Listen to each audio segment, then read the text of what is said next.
2020년 새해 시작이 한 달이 이제 거의 다 됐습니다. 민족의 명절의 설인 구정이 또 어제 지나갔습니다. 세월이 이렇게 빨리 갑니다. 세월은 참으로 우리가 솜살같이 달려가고 있는 것 같습니다. 이맘때가 되면은 여러분들이 또 복을 많이 받으라고 인사도 하겠지만 또 복을 많이 받으라고 인사를 받기도 합니다. 그런데 현대를 살아가는 우리에게 필요한 5가지 복이 있다면은 이렇게 하면 현대의 복을 한번 나열해 보겠습니다. 어떤 복이냐? 그 현대 5가지 복이라는 것은 첫째, 건강해야 된다는 거죠. 건강의 복이 중요하다. 둘째는 이제 배우자의 복입니다. 남자 또 여자 이렇게 같이 살겠지만 남편에 대한 복, 또 아내에 대한 복, 이 배우자 복이 있어야 된다는 거죠. 셋째는 알맞은 재산입니다. 뭐 많이 가져야 된다는 게 아니고 너무 없었어도 안 되고 남들한테 손을 벌리지 않고 스스로 자력으로 살고 즐길 수 있는 삶을 살기 위해서는 적당한 재산이 있어야 되는 재산의 복입니다. 넷째는 일의 복입니다. 자기의 능력과 건강과 자기의 탤런트에 맞는 일이 있어야 된다는 복입니다. 그래야 삶의 보람도 느끼고 생활의 리듬도 탈 수 있다는 거죠. 그러면서 건강을 유지하게 되기 때문에 일의 복입니다. 5번째는 친구의 복입니다. 정말 진정한 친구가 있어야 된다는 거죠. 이 진정한 친구가 있다는 것은 성공한 사람이고 진정한 친구가 없다는 것은 실패한 사람이라고도 볼 수 있습니다. 세월이 가고 점점 나이가 들수록 정말 참된 친구가 있어야 외로움이나 슬픔을 처했을 때 같이 위로하고 걱정해 준다는 것이죠. 이런 5가지 복이 있어야 된다는 것입니다. 이것이 그야말로 현대를 살아가는 우리들한테는 굉장히 중요한 5가지 복입니다. 사실 우리가 믿음 생활을 이렇게 하고 있기 때문에 현대 사회적으로 사는 복하고 믿음 생활을 하는 사람들한테는 복은 다르다고 하지만 또 이런 사회적인 복도 우리한테도 참 중요하다. 현대 오복이 참 중요하다는 거죠. 이 오복 위에 우리가 모든 것을 활동하고 해야 되기 때문입니다.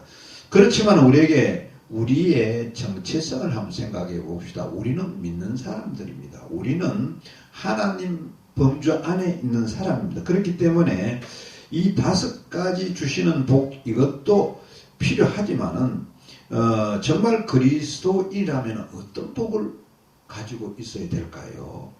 그리스도인은 예수 그리스도를 구주로 믿고 고백하는 사람들입니다. 그리스도인은 예수 그리스도를 닮아가는 사람들입니다. 그렇기 때문에 우리가 갖고 싶어하는 복도 세상 사람들이 추구하는 복, 이게 정말 진정한 복은 아니라는 거죠. 주님이 우리에게 말씀하신 그 복을 추구하고 주님이 우리가 누리기를 원하는 그 복을 누려야 한다는 것입니다.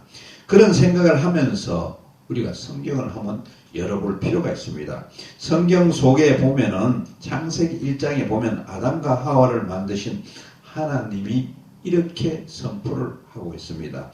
창세기 1장 27절과 28절 내용에 보면은 하나님이 자기 형상 곧 하나님의 형상대로 사람을 창조하시되 남자와 여자를 창조하시고 하나님이 그들에게 복을 주시며 하나님이 그들에게 이르시되 생육하고 번성하여 땅에 충만하라 하시면서 복을 주셨다고 했습니다. 예. 그리고 성경의 마지막이 뭡니까? 마지막 성경은 요한계시록 아닙니까? 요한계시록 속에서도 우리가 내용을 살펴보면은 1장 3절에 보면은 이런 말씀이 있습니다. 이 예언의 말씀을 읽는 자와 듣는 자와 그 가운데 기록한 것을 지키는 자는 복이 있나니 때가 가까움이라. 여기에도 복이 나옵니다. 그러니까 어떻게 보면 창세기부터 요한계시록까지 그 속에 복이 엄청 많다는 거죠. 성경 안에 가득 차 있다는 거죠. 우리는 이 성경 속에 있는 복을 정말 하나님이 말씀하시는 복이 어떤 복인 것인지 한번 깨달아 볼 필요가 있다는 거죠. 한번 우리가 열어볼 필요가 있다는 거죠. 진지하게 우리가 지금 받기를 원하는 복과 성경 속에서 말하는 복은 어떤 차이가 있는지 곰곰이 한번 생각해 볼 필요가 있는 것입니다.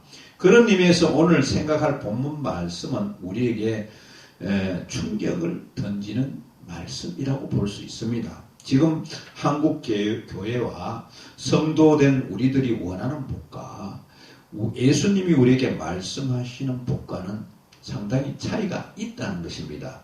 이런 사실 때문에 오늘 본문 말씀은 설교자로서 설교하기가 좀 어려운 내용입니다. 왜 그러냐 하면 심령이 가난한 자가 복이 있습니다라고 설교를 해야 하는데, 만약에 설교하는 사람이 이렇게 설교하면은 그럼 너는 설교하는 너는 심령이 가난하고 진짜 가난한 삶을 살고 있고 그 가난한 것을 설교하고 있느냐 이렇게 물어본다면은 참 답변하기 곤란하지 않습니까? 또 그 다음에 나오는 내용에서 애통하는 자는 복이 있습니다라고 설교해야 하는데, 그럼 너는 그런 애통하는 마음을 갖고 있느냐 물었을 때 정말 답변하기 어렵지 않습니까?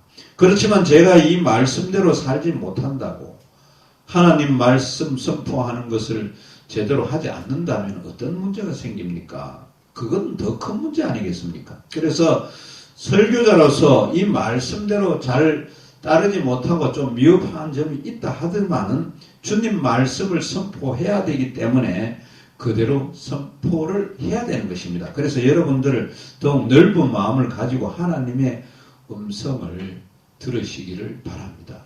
하나님의 음성은 정말 우리들한테 유익하기 때문입니다.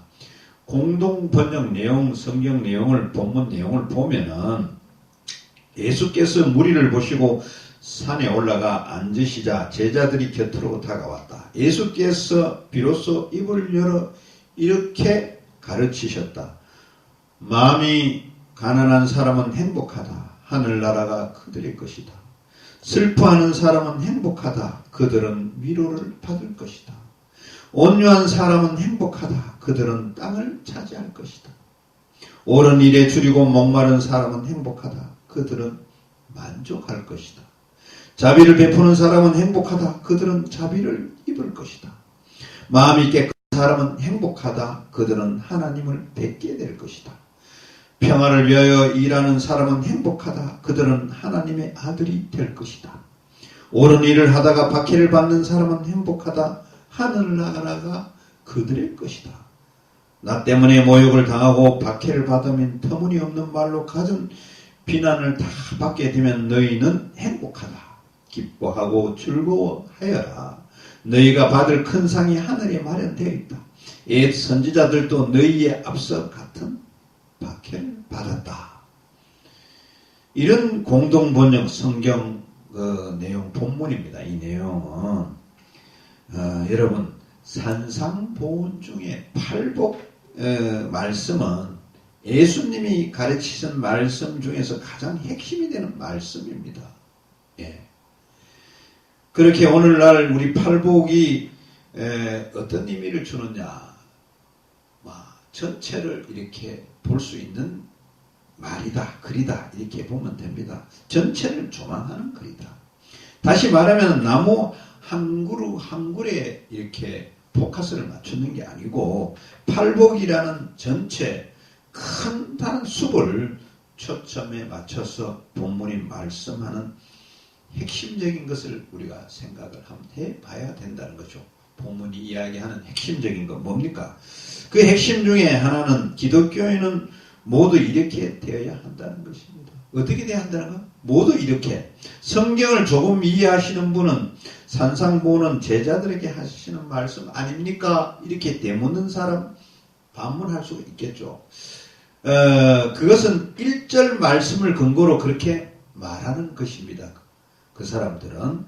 그러나 예수께서 무리를 보시고 산에 올라가 있었으니 제자들이 나온지라. 이게 이제 1절 내용이 제자들을 대상으로 말씀하셨으니 일반으로 대상해서 말씀은 아닐 거라고 이렇게 보는 분들이 많아요. 그러나 이 말씀은 목사나 성직자들에게 해당되는 말씀이라고 생각할 수 있겠죠.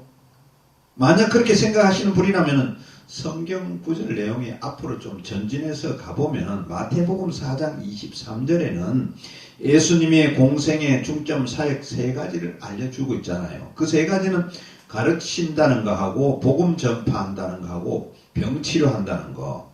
24절에는 예수님이 상대방 사람들을 소개합니다. 병자, 귀신 들린 자, 간질자, 중풍병자, 한마디로 세상적으로 볼품이 전혀 없는 사람들을 지적하고 있는 내용이죠. 이런 사람을 소개하고 있죠. 25절에는 갈릴리와 데가볼리와 예루살렘의 유대와 요단강 건너편에 수많은 무리가 따르리나. 이는 이스라엘 전국에서 주님께 모여들었고 예수님은 그 무리를 보시고 산에 올라가셔서 산상보훈의 말씀을 하셨습니다. 산상보훈의 말씀을. 산상보훈의 말씀을 모두 마쳤을 때도 그 반응을 한번 보시죠. 성경에 나와 있습니다. 마태복음 7장 28절 29절에 보면은 예수께서 이 말씀을 마치심에 무리들이 그의 가르침에 놀라니 이는 그 가르치는 것이 권 있는 자와 같고 그들의 서기관들과 같지 아니함일러라. 예수님이 가르침에 우리들이 놀랐다고 합니다. 그렇다면 이 팔복의 말씀은 어떤 특정 인물, 다시 말해서 목회를 한 사람이나 중직자들에 의해서 구별해서 한 말은 아니라는 거죠. 예수님을 따르는 사람이라면 누구든지 이 팔복 말씀대로 살아야 된다는 겁니다. 믿는 사람들은 팔복 말씀대로 다 살아야 된다. 목회자, 중직자의 말씀이 아니라는 거죠. 핵심 두 번째는 모든 기독교인이 팔복에서 말씀하는 것을 모두 나타내야 한다는 거죠. 우리가 자칫하면은 좀 가볍게 생각할 수 있습니다. 이 팔복 중에서 한 두세 가지만 하면 되지 않을까 생각할 수 있지만은 절대 그렇지 않다는 거죠. 본문에서 말하는 8가지 복은 예를 들어서 마음이 가난한 자가 되지 못하면은 다시 애통하는 자가 될 수가 없어요. 또 애통하는 자가 되지 않으면 온유한 자가 될 수 없다는 거죠. 연결되어 있습니다. 이러니 이 8가지 복 모두가 성도가 가지고 있어요. 다 연결되어 있기 때문에 가지고 있어야 된다는 것입니다. 핵심 세 번째는 팔복이 말하는 성품은 태어나서부터 가진 사람은 한 사람도 없다는 것이죠. 여러분의 성품이 아무리 좋다 해도 태어나면서부터 팔복을 말하는 성품을 가지고 태어난 사람은 없다는 것입니다. 이 성품은 성령의 사역에 의해서만 은혜로 나타나는 그런 기질이라는 것입니다. 예를 들면 첫 번째 복, 심령이 가난한 자에게 복이 있다고 했는데 태어나서부터 마음이 가난한 자로 태어난 사람이 있을까요?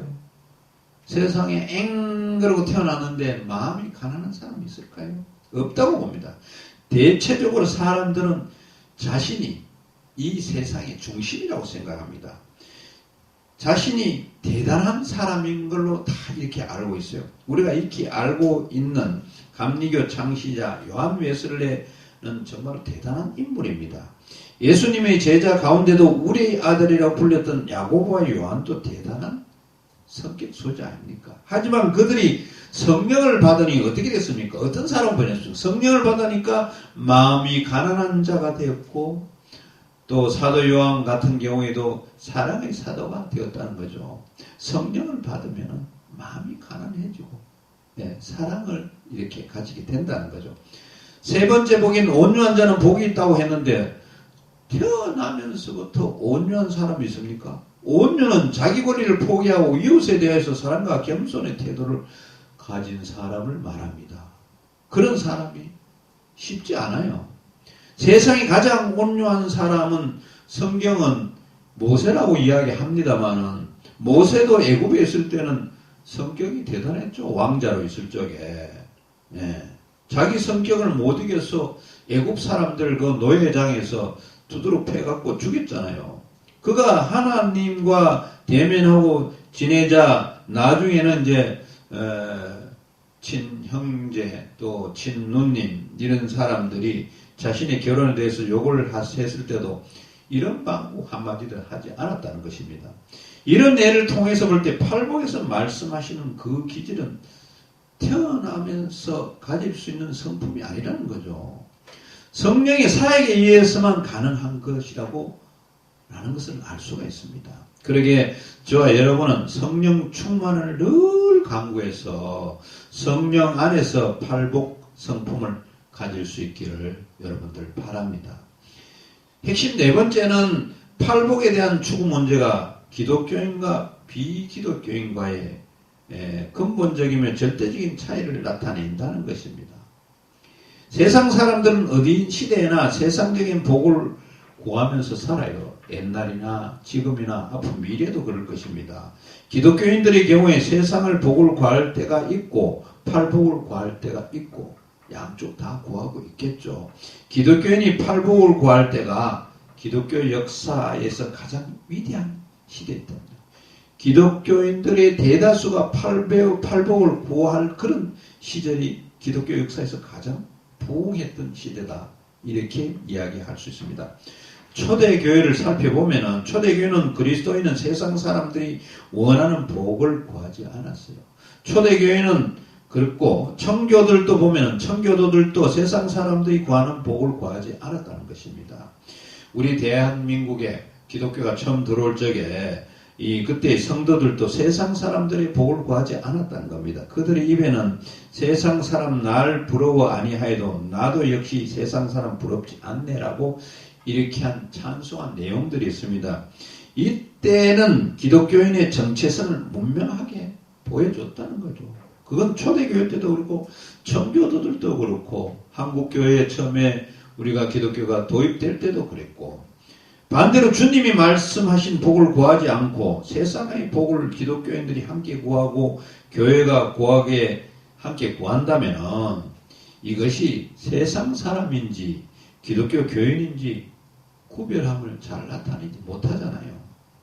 지금 한국교회가 추구하는 복의 개념과 주님의 말씀은 차이가 나죠. 지금 우리가 추구하는 복의 개념과 주님의 말씀하는 복의 개념이 차이가 난다는 이야기입니다.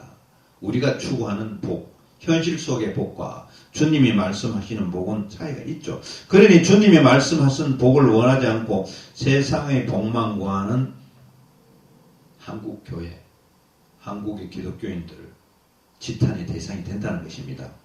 팔복을 온전히 구해야 한다는 것입니다. 핵심 다섯 번째로는 팔복은 기독교인과 비기독교인이 두 개의 전혀 다른 세계에 소속되어 있음을 밝혀주고 있다는 것입니다. 첫 번째가 심령이 가난한 자는 복이 있나니 천국이 그들의 것이며 마지막에 여덟 번째 이를 위하여 박해를 받는 자는 복이 있나니 천국이 그들의 것임이라. 처음이나 끝이나 천국이 그들의 것이라고 했습니다. 이 팔복에서는 천국의 그들의 것이 된다는 거죠. 팔복을 우리가 누리면은 이를 통해서 주님이 우리에게 이렇게 말씀하신 것 같지 않습니까? 너희들이 지금 세상에 살고 있지만 너희들은 세상에 속한 사람이 아니오 하나님 나라에 소속된 자다라고 알려줍니다. 천국을 일반적으로 정의할 때 천국은 그리스도의 통치와 그리스도가 다스리는 영역이라고 말합니다. 예수님은 천국에 대해서 크게 세 가지를 말씀했는데요. 첫째는 천국은 이미 이루어졌다고 하셨습니다. 주님의 권세가 나타나는 것은 이미 천국이 이루어졌다는 것입니다. 둘째는 천국은 너희 안에 너희 가운데 있다고 선포했습니다. 주님이 통치하는 사람들이 함께 있는 그 공간이 천국이라는 것입니다. 셋째는 천국은 임하려고 하고 있다고 했습니다. 이렇게 주님은 천국에 대해서 말씀하시면서 하나님의 사람은 세상 사람들과 분명히 구별된 천국의 삶을 살기에 이런 삶을 추구해야 한다고 말씀하고 있는 것입니다. 자, 오늘 앞에 말씀을 여러 가지로 했습니다만은 낱낱이 따로따로 하나하나로 생각하면은 정말 복잡하고 너무 심플해 보이지만은 이렇게 하나하나씩 알 것이 아니라 다섯 가지 핵심적인 내용을 전체적으로 우리가 묶어서 생각을 해야 된다는 거죠. 여러분에게 어떤 의미로 와 닿을지는 모르겠지만은 핵심적인 내용을 이해하고 본문을 원어에서 말하는 의미로 정리하면은 어떻게 표현할 수 있느냐? 다음 제가 8가지 이야기하는 내용으로 정리해 볼 수 있다는 거죠. 그 8가지는 어떠냐? 8가지는 첫째가 행복은 소유에 만족하는 데 있지 않다고 합니다. 행복은 예수님처럼 심령이 가난한 데 있다고 하는 것입니다. 둘째는 행복은 웃고 즐기는 데 있지 않다고 합니다. 행복은 예수님처럼 애통하는 데 있다고 합니다. 셋째는 행복은 강한 데 있지 않다고 합니다. 행복은 예수처럼 온유한 데 있다고 합니다. 예수님처럼 온유한 데 있답니다. 넷째, 행복은 욕망의 충족에 있다고 하지 않습니다. 행복은 예수님처럼 의에 줄이고 목말라 하는 데 있다고 합니다. 다섯 번째, 행복은 무정하고 차가운 데 있지 않다고 합니다. 행복은 예수님처럼 긍휼히 여기는 데 있다고 합니다. 여섯 번째, 행복은 더러운 마음에 있지 않다고 합니다. 행복은 예수님처럼 청결한 마음을 가진 자에게 있다고 합니다. 일곱 번째, 행복은 다투고 갈등하는 데 있지 않다고 합니다. 행복은 예수님처럼 화평케 하는 데 있다고 합니다. 여덟 번째, 행복은 불의와 타협하는 데 있다고 하지 않습니다. 행복은 예수님처럼 일을 위하여 핍박을 받는 데 있다고 말씀합니다. 정말 사회에서 일반적인 행복론에서 또 예수님의 말씀하는 팔복적인 측면에서 이 복은 다르지 않습니까? 그러니까 믿는 사람들은 이 팔복적인 개념의 행복을 우리가 가슴에 안고 살아야 되는 것입니다. 그게 행복이라는 것입니다. 이제 말씀을 정리하겠습니다. 우리는 매주일 하나님으로부터 귀한 말씀을 우리가 듣습니다. 여러분들은 주신 말씀을 기억하고 말씀대로 살려고 노력하는 분도 참 많이 있겠죠. 그렇지만은 일부는 예배를 마치고 그 말씀을 들었던 걸 다 까먹고 그냥 일주일 살아가는 사람들도 있다는 것입니다. 믿는 사람들도 그렇다는 것입니다. 그렇게 해서는 안 된다는 것입니다. 2020년도 시작되어 신정, 구정이 이제 지났습니다. 온전히 한 해를 이제부터 시작하는 완전히 출발입니다. 여러분들 금년 한 해가 팔복에서 말하는 그런 온전한 복을 추구하고 또 그 복을 받는 저와 여러분들이 다 되시기를 축원합니다. 축원합니다. 기도드리겠습니다.